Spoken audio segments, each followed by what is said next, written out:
ស្ប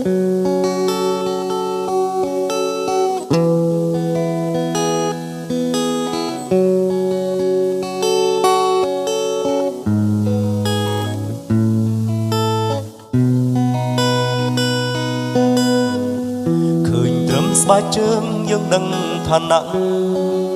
ថាខ្លួនយើងនេះថាណាក់អ្វីទៀងពេជ្រស្ដីគ្មានន័យដូចទេចង់ឲ្យរីគិតអត់អន់មាសមេ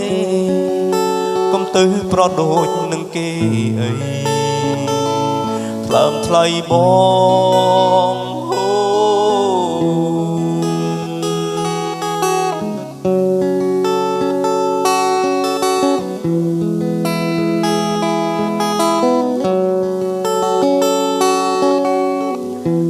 ស្បែកជើងចោលសពមុខហឺហាសម្បុរស្រអែមមិនសថ្លាមិនអស្ចារ្យទេណាស្នេហ៍ស្នងចង់ឲ្យប្រៀបធៀបមាយាទនឹងប្រាក់ស្មោះសរជឿជាក់ណានួនល្អតែចង់បានចង់ប្រាថ្នាលើងពណ៌ស្រល្អមិនឈ្នះដួងច័ន្ទរៀបឡើយទឹកអំក្រអូមសាយនៅឡើយចាច់ក្លិនស្រូវ